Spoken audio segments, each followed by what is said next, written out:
오늘 우리 이제 빌립보서 강의 8번째 시간이죠. 빌립보서 2장 14절부터 모든 일을 불평이나 다툼이 없도록 하라. 이는 너희 하나님의 아들들이 흠없고 순전하여 삐뚤어지고 변질된 민족 가운데서 책망받지 않게 하려 함이니 너희는 빛들로서 세상에서 비추는 자들이라. 생명의 말씀을 제시하여 내가 헛되이 달리지도 아니하였고 헛되이 수고하지도 아니하였다는 것을 그리스도의 날에 내가 자랑하려 함이라. 오늘 우리 공부할 주제를 성경대로 믿는 사람들의 이상적인 행보라는 그런 주제로 말씀을 전하도록 합니다. 지난 시간에는 우리가 받은 구원을 어떻게 이제 완전히 드러낼 것인가. 이는 우리 안에서 역사하시는 분이 하나님이시기 때문에 이제 그것이 가능하다는 것을 우리가 배웠습니다.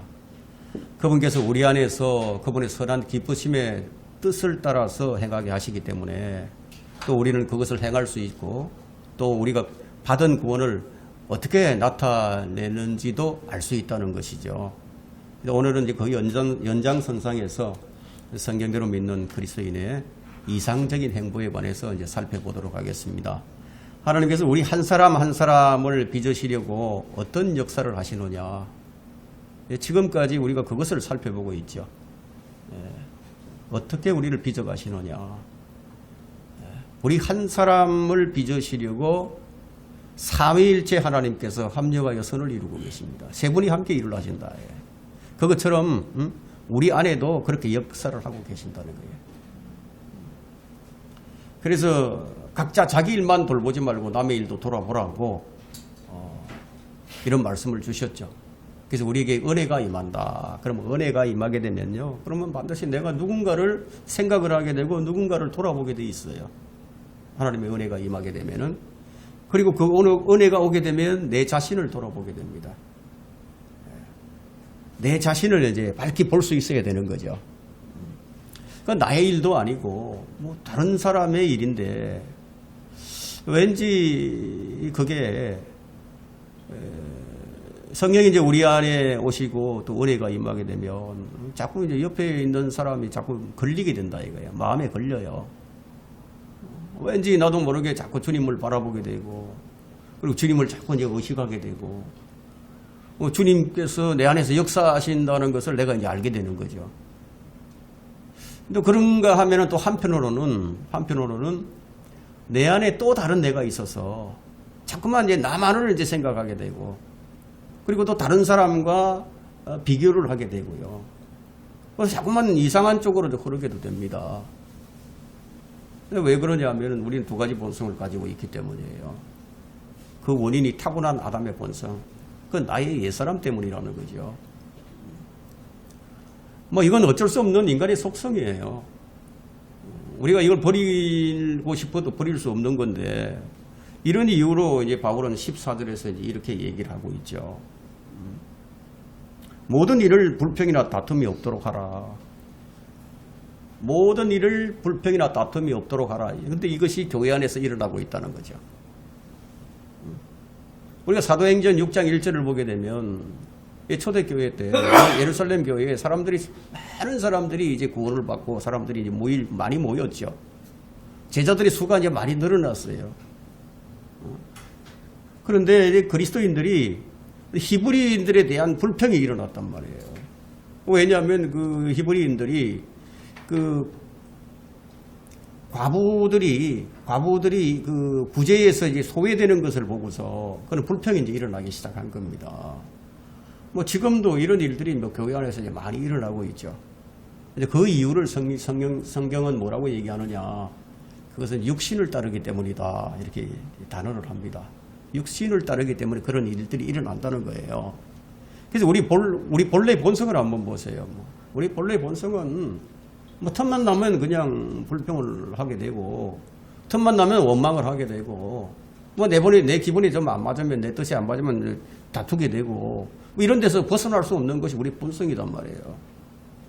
그래서 하나님께서는 우리를 하나님의 본성에 참여하는 자가 되게 해주신 거예요.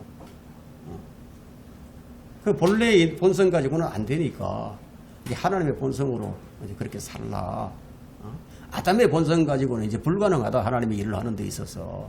그래서 너희 안에도 이런 생각을 품으라. 곧 그리스도 예수 안에 있는 생각이다. 우리가 5절에서 보았죠. 2장 5절에서 너희 안에 이 생각을 품으라. 곧 그리스도 예수 안에도 있는 생각이라.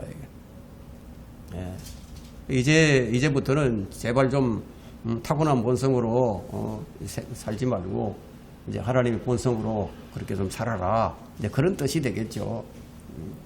그래서 이제 15절에서 이제 우리의 정체성을 얘기해 주는 거예요. 여기 15절 보니까 이는 너희 하나님의 아들들이 이제 정체성이죠. 우리 정체성. 하나님의 아들들이 됐어요.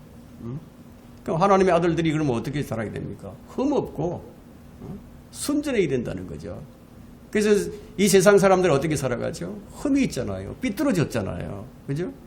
근데 그런 민족들 가운데서 우리가 살아가는데 우리 하나님의 아들들이니까 책망받지 않게 하려 하겠다. 바울의 생각이 이제 그거예요. 너희들이 이제 세상에서 빛을 비추는 자들이 아니냐. 너희는 빛들이다. 세상에서 비추는 자들인데 그렇게 삐뚤어지고 그래서 되겠느냐. 충분히 너희가 이제 하나가 되어서 같은 생각을 가지고 같은 사랑을 가지고 하나 되어서 뭐 어떻게 하라는 겁니까? 남을 자신보다 존중하라. 불평이나 원망하지 말라 이거예요. 이 그리스도인으로서 향기를 좀 발하라는 거죠.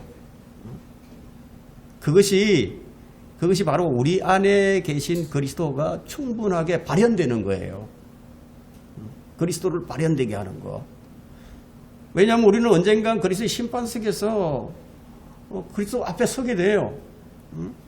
그때 우리가 책망받지 않도록 모든 일에 주의를 해야 된다는 거죠. 모든 일에 있어서.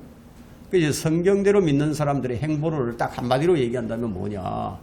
그리스도의 날을 준비하는 사람들이에요. 그리스도의 날을 준비한다. 주님을 맞이할 준비를 한다. 그리스도의 심판석에 설 일을 준비를 한다. 예? 그러면 어떻게 해야 됩니까?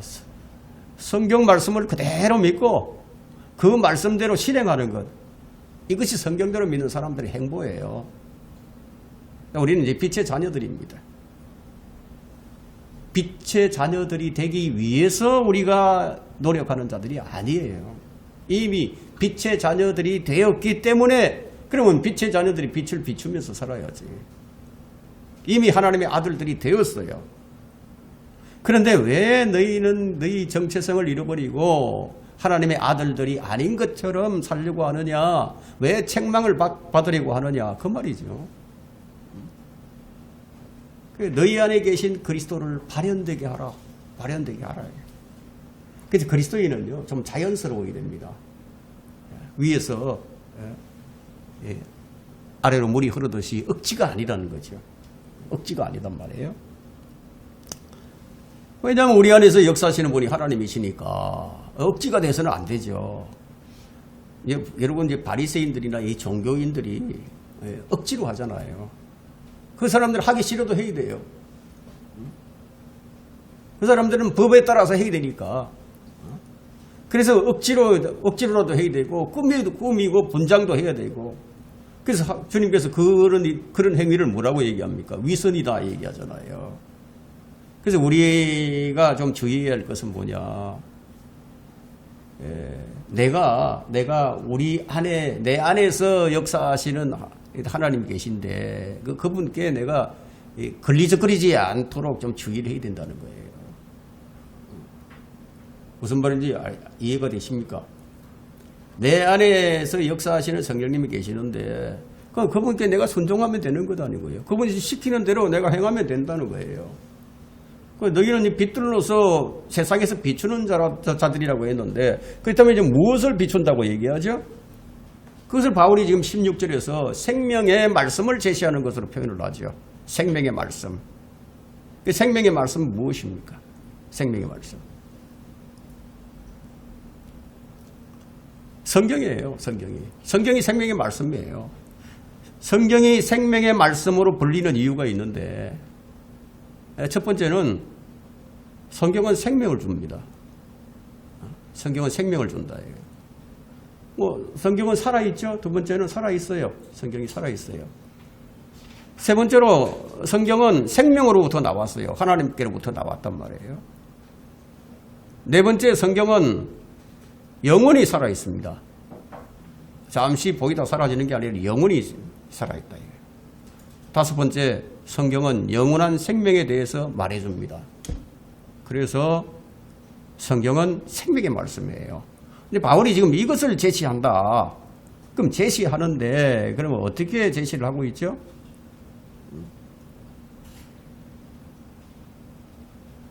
그 빌립보 성도들이 그들 주변에 있는 그런 부패하고 또 이 삐뚤어진 그런 영적으로 죽은 사람들에게 이제 생명의 말씀을 제시를 했어요.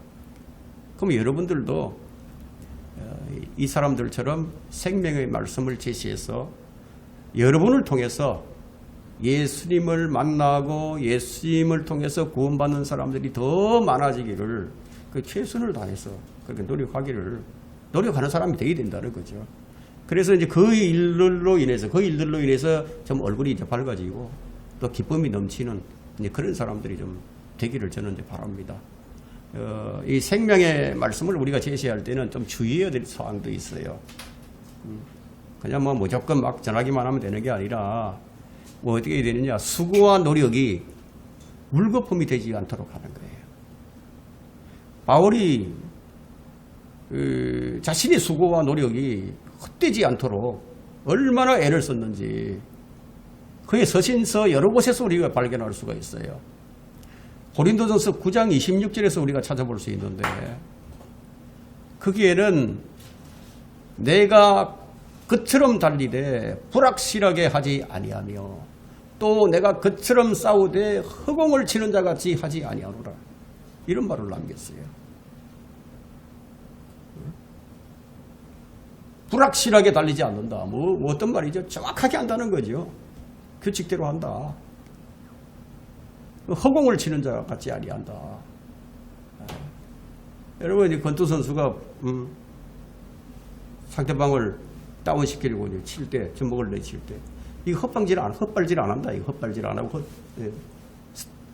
정확하게 내리친다는 얘기죠. 수고와 노력이 헛되지 않게 하려고 바울은 규칙을 지켰어요. 심지어는 자기 몸을 억제합니다. 자기 몸을 억제를 해요. 언제나 하나님 말씀에 복종을 시켰어요. 그래서 바울은 이것을 이제 경기장에서 달리는 선수로 비유를 하는데, 여러분 고린도전서 9장을 한번 펼쳐보세요.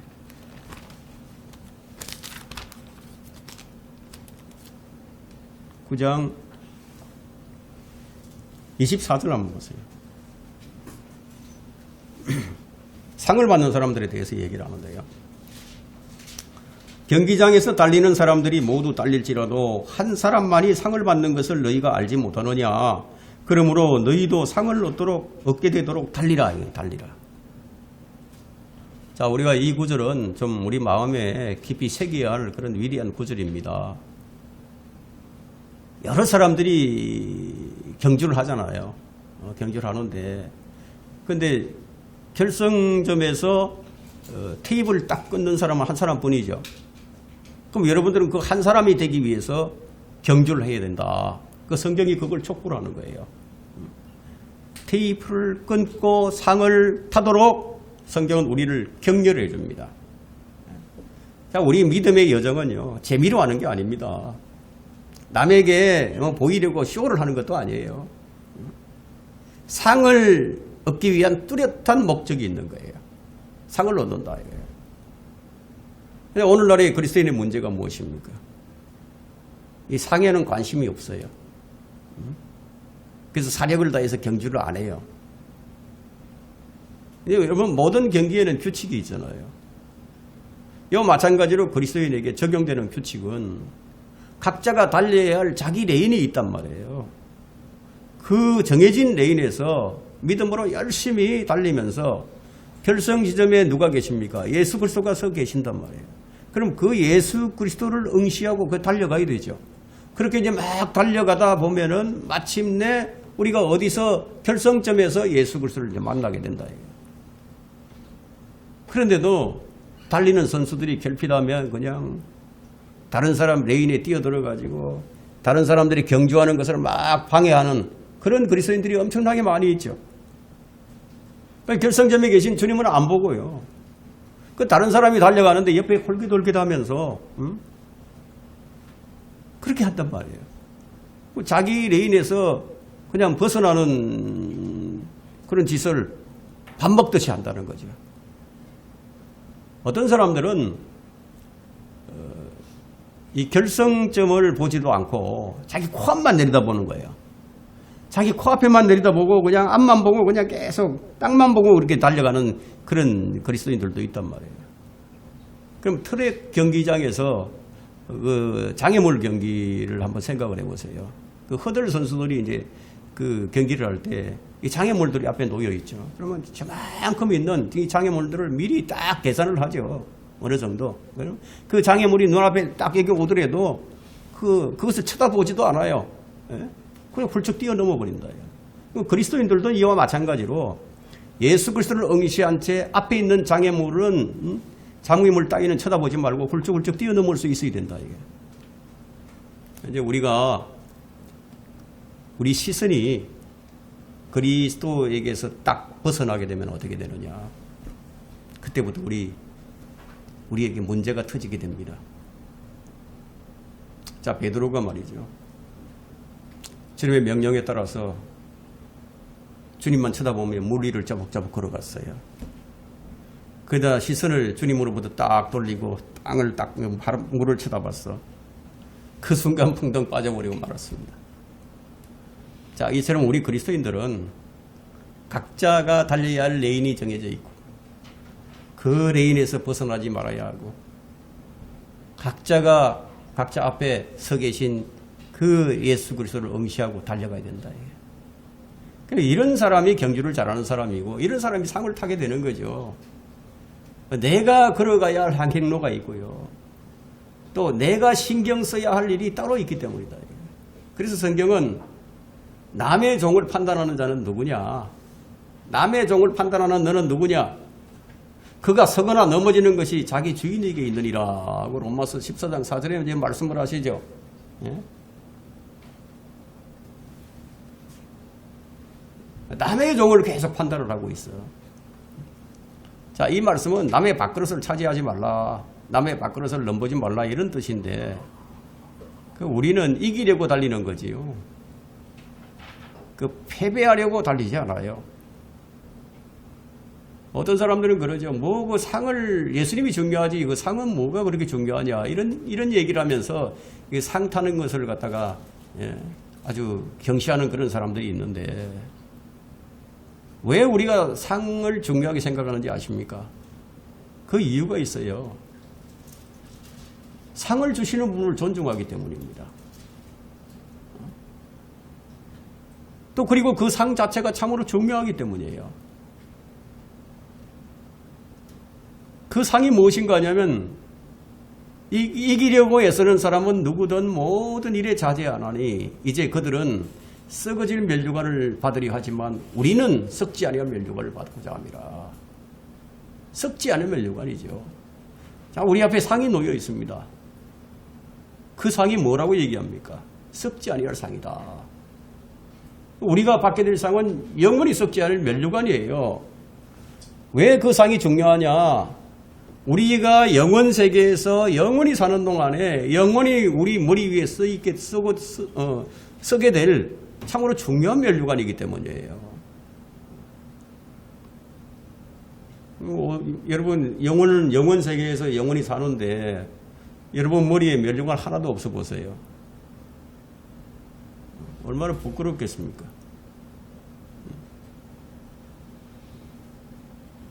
그래서 이 상이 중요한데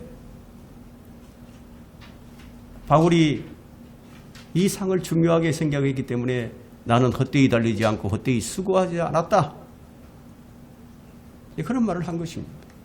그러면 그리스도인들은 규칙을 지켜야 하고요. 이 상을 얻기 위해서 모든 것을 자제할 줄도 알아야 됩니다. 왜 우리가 성경대로 믿어야 한다고 말하는지 이해가 되십니까? 규칙대로 하지 아니하면 면류관이 없다는 거예요. 그 디모데후서 2장 5절에는 또 이기려고 애쓰는 사람이 규칙대로 하지 아니하면 면류관이 없다. 수단과 방법을 가리지 말고 이기기만 하라, 이게 아니에요. 하나님께는 목적과 수단이 이 결과를 정당화시킬 수 없어요. 목적도 선하고요, 어려워야 되고요, 수단도 정당당당하지 않으면은 하나님께서는 그 어떤 성리로 인정을 안 해주신다는 거예요.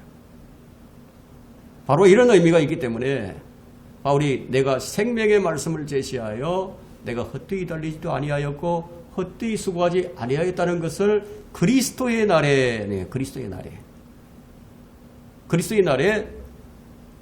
자랑하겠다가 아니에요.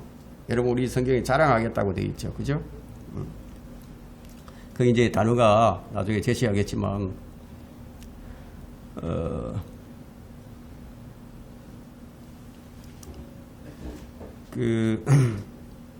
리조이스라는 단어가 사용되었기 때문에 이게 자랑이 아니죠, 그죠? 예. 여기 보니까 그래서 말씀을 올바르게 제시하는 것이야말로 참으로 이제 중요하다고 하겠습니다. 말씀을 어떻게 해석을 하느냐, 말씀을 어떻게 제시하느냐, 이것이 너무 중요하다는 거예요. 잘못된 길로 나갈 수 있기 때문에. 고린도전서 2장 1절과 또 4절과 5절을 우리가 보게 되면은 바울이 어떻게 설교를 했는지 알 수 있어요. 바울은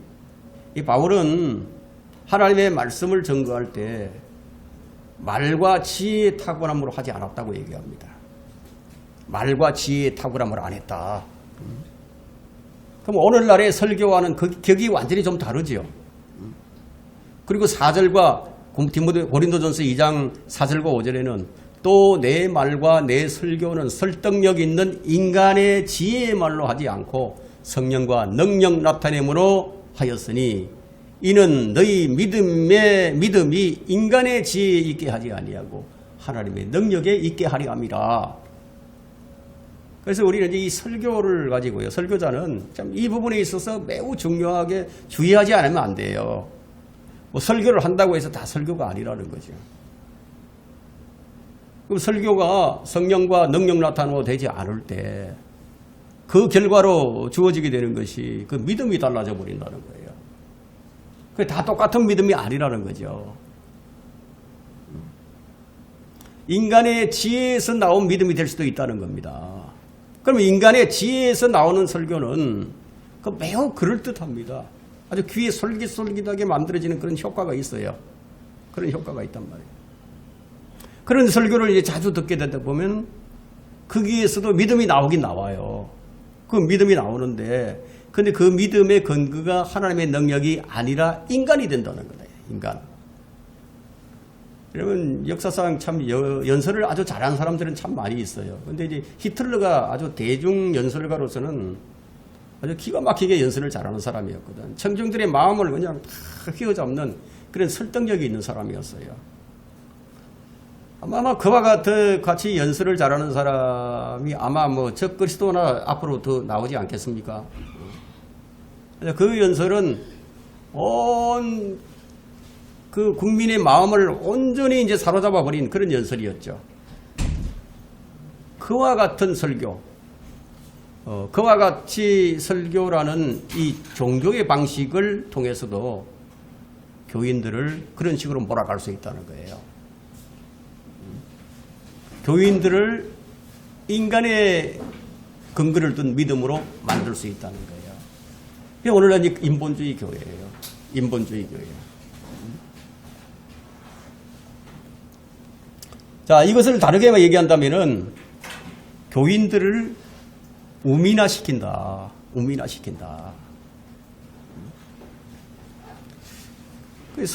그런 설교를 자주 듣다 보게 되면은 이제 분별력이 없어져 버린단 말이에요. 그 영적 소경이 되죠. 그렇게 되면 이제 그런가 보다. 이제 맹종을 하게 됩니다. 이런 일들이 오늘날 교회에서 자행되고 있지 않습니까? 그 설교자들이 그냥 아무 말이나 해놓고 그럼 믿습니까 하면 그러면 우민화된 그런 교인들이 뭐라고 얘기합니까? 아멘 아멘 하는 거죠. 뭐 할렐루야 할렐루야 연발을 합니다. 그래서 교인들이 지금 어떻게 되어 있느냐? 우민화되어 있다. 그럼 왜 설교자들이 그런 설교를 할까요? 청중들이 좀 어리석게 되어야 말을 잘 듣고 잘 따라갈 거 아닙니까? 그런 설교를 듣다 보면 그 사람들이 점점 거기에 중독이 되어 간단 말이에요. 왜냐하면 인간의 심리를 철저하게 잘 이용을 하는 거죠. 이 파시스트나 이 독재자가 대중들을 선동할 때 쓰던 그 방식 그대로 써먹고 있다는 거예요. 그러나 설교는 인간의 지혜에서 나오는 설득력 있는 말로 하는 게 아니라는 겁니다. 설교자는 성령의 능력으로 하나님의 말씀을 올바로 전달하는 거예요. 올바로. 내가 생명의 말씀을 제시하여 헛되이 달리지 않겠다. 바울은 바로 이 점을 염두에 두고 한 얘기예요. 여러분들이 설교를 듣든지 주석서를 보든지 그 설교자나 주석자의 생각이 무엇인지에 대해서는 조금 더 여러분들이 들을 필요도 없어요. 다만 성경이 무엇이라고 말씀하시는지 여러분들이 거기에만 관심을 가지면 된다는 거예요. 성경이 지금 무엇이라고 말씀하고 있는가? 여러분들은 그것을 하나하나 짚고 넘어가야 된다는 거예요. 사람이 아무리 그럴듯한 말을 한다 하더라도 그 사람을 졸졸 따라다닐 필요가 없다는 거예요. 성경이 말씀하고 있는 바를 여러분 스스로가 손에 넣도록 다른 사람의 그림자에서 벗어나야 됩니다.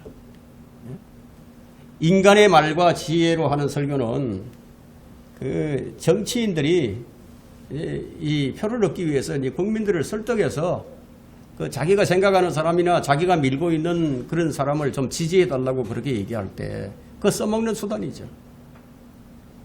설교를 이런 방식으로 하는 사람은 하나님 대신에 사람들의 관심이 자신에게 쏠리도록 만드는 사람이라는 거예요. 하나님께서 예수님께서 뭐라고 말씀하셨습니까? 누가복음 16장 16절에서 사람들에게 크게 높임을 받는 것은 하나님께 가정스럽다고 그런 말씀을 하셨죠. 그런데 이런 설교자들이 어느 시대나 있어 왔다는 겁니다. 그러나 이 사람의 머리에서 짜낸 말을 믿는 것은 그 믿음이 아니에요. 헛된 믿음이죠. 참 믿음은 하나님의 말씀에서 나옵니다. 복음의 능력은 하나님의 말씀을 통해서만 나와요. 사람의 일은 열심히 하면 되지만 하나님의 일은 열심히 한다고 되는 게 아니에요. 여러분 지성이면 감천이 아니에요. 사람들의 생각은 그냥 열심히 하면 무엇이든지 열심히 하면 그 마음을 다하고 혼을 다하고 생각을 다하고 힘을 다해서 하라 그랬으니까 그냥 열심히 하면 된다 이렇게 생각하지만 아니다 이게. 물론 그렇게 해야 되지만 진리가 있어야죠. 진리에 따라서 성령에 따라서 영과 진리로 우리가 경배를 드려야 하듯이 열심히 한다고 되는 게 아니다. 근데 바울이 이 점을 굉장히 걱정을 많이 했던 것 같아요. 우리가 성경을 읽으면서 이런 점을 발견을 해야 되는데 오늘날 성도들이 이 점을 발견을 못해요. 그런 얘기를 하면은 이게 도대체 무슨 얘기를 하고 있나 하고 잘 이해를 못한단 말이에요. 여기 보니까 이제 그런 말씀을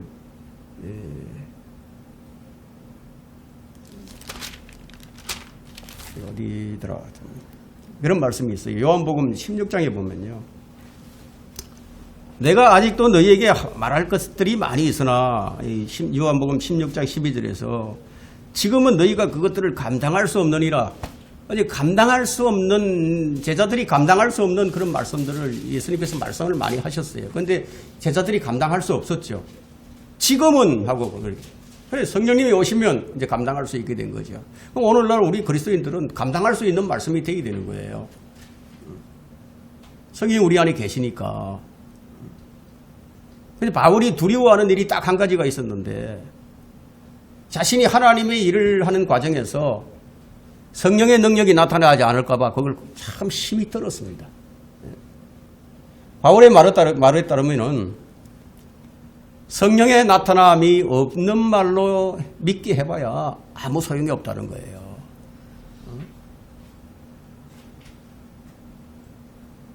성경은 정중한 말과 그럴듯한 언변으로 순진한 사람들이 마음을 미혹하는 자들을 경계하라. 그리고 로마서 16장 16, 18절에서 경고를 하고 있죠. 그런 자들은 우리 주 예수 그리스도를 섬기는 것이 아니라고 분명하게 얘기합니다. 부드럽고 달콤한 말로 귀를 즐겁게 해주면서 이 설교를 듣는 사람들에게 뭐라고 어떻게 얘기를 하죠? 보통 주로 사랑하는 성도 여러분, 다른 말에는 결코 흔들리지 마십시오. 여러분은 모두 하나님의 백성입니다. 하나님께서는 여러분들을 사랑하십니다. 이런 얘기만 하는 거죠. 찔림을 주는 설교를 잘 안 해요. 죄를 깨닫게 하고 회개하게 하고 자백하게 하고 이런 설교를 잘 안 한단 말이에요. 그러면 구원받지 못한 죄인들이 그 누구도 자신의 구원에 대해서 뭐 도전받는 일이 없게 되겠죠. 그래서 사건 설교자들이 오늘날 많이 있습니다. 예. 어떤 분위기만 그럴듯하게 좀 조성을 해놓고 그리고 그 분위기에 이제 젖어서 뭐 사람들이 구원을 받든지 말든지 그냥 내버려 두죠. 그래서 교회를 열심히 다녀도 구원에 확신이 없는 사람들이 많은 거예요.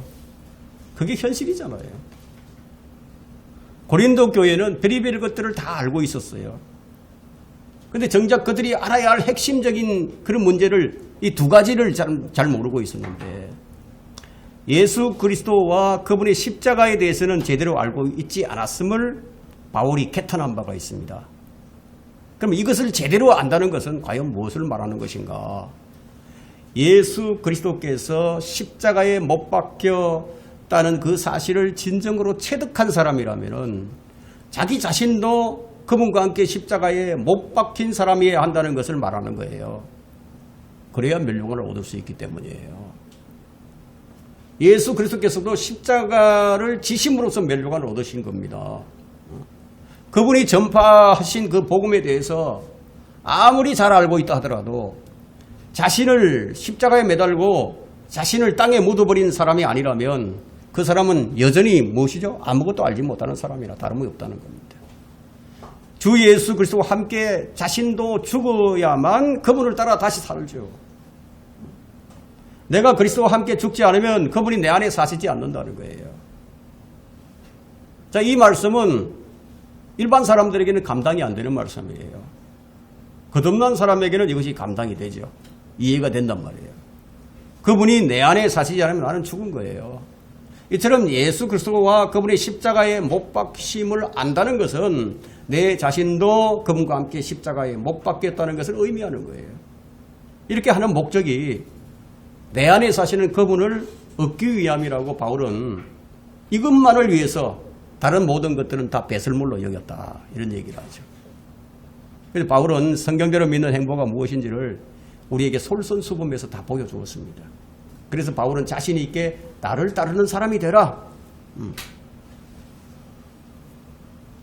그랬던 바울도 자신이 전한 복음 전파가 만족스럽지 못한 그런 성과를 거두게 될까 그걸 좀 두려워했고 자신이 전한 복음을 듣고도 사람들이 깨닫지 못하고 구원에 이르지 못할까 봐 그것을 걱정을 했고 무엇보다도 하나님께서 자신을 사용하지 않을까 봐 늘 노심초사했어요. 그가 가졌던 두려움은 이런 종류의 두려움이었죠. 그래서 그는 떨림 가운데 있었다고 고린도전서 2장 3절에서 고백을 합니다. 바울은 오늘 본문에서 이제 자신이 생명의 말씀을 제시하여 내가 헛되이 달리지도 아니하였고 헛되이 수고하지 아니하였다는 것을 그리스도의 날에 내가 자랑하겠다. 이렇게 얘기하는데 자랑이 아니라 이제 기뻐하겠다 합니다. 리조이스예요. 리조이스. 일부 성경에는 이제 자랑하겠다 이렇게 기록이 되어 있는데 이 때문에 이제 논쟁이 많이 일어나는 거예요. 영어 킹제임스 성경에는 분명히 리조이스라는 단어가 이제 표기되어 있습니다. 여러분 뭐 초등학교, 중학교만 다녀도 이 리조이스라는 이 단어가 뭐 자랑이 아니라는 걸 다 알죠. 기쁨이에요. 이런 오역이 있기 때문에 건전한 교리가 막 이제 흔들리게 되는 거예요. 이건 누가 봐도 잘못된 번역입니다. 우리는 주님 앞에서 자랑할 수가 없어요. 왜 우리가 자랑할 수 없는지 아세요? 우리가 맺은 열매는 우리 안에서 역사하시는 그분으로 인해서 열매를 맺기 때문에 우리 안에 열매가 맺어지지만 우리의 열매라고 하지 않고 성령의 열매라고 하잖아요. 성령의 열매. 성령의 열매는 성령님께서 맺으시기 때문에 그래서 성령의 열매라고 얘기하는 거예요. 흔히들 성령의 열매가 9가지다 이렇게 얘기를 하는데 그렇지 않아요. 성령의 열매는 하나예요. 한 가지예요. 성령의 열매가 9가지라면요. 그럼 왜 복수가 아닌 단수로서 표현을 했겠습니까? 분명히 단수로 표기되어 있어요. 성령의 열매들이 아니에요. 하나 안에 9가지가 포함되어 있는 거죠. 한번 생각을 해보세요. 성령님께 하나님께 사랑이 있는데 온유가 없을 수 있겠습니까? 한번 생각해 보세요. 성령님께 인내가 있는데 절제가 없을 수 있겠습니까? 절제가 있는데 기쁨이 없을 수 있겠습니까? 이처럼 성령께서 맺으시는 열매는 하나 안에 9가지가 다 들어있다 이거예요. 분리될 수 없다는 거예요. 우리는 많은 열매를 맺어야 됩니다. 그래야 그분을 기쁘시게 합니다. 하지만 우리는 주님 앞에서 이 그리스도의 날에 우리가 고백을 하면서 감사히 할 말은 무엇이에요? 우리는 무익한 종들입니다. 다만 우리는 해야 할 일을 마땅히 해야 할 일을 했을 뿐입니다. 라고 그분의 은혜에 감사를 하고 그분을 기뻐해야 되겠죠. 그리스도의 날에. 근데 여러분에게는 생각지도 않는 기쁨이 있을 거예요. 여러분들이 구령하는 어떤 사람이 있는데 그 사람이 구원받았는지 안 받았는지 여러분이 몰라.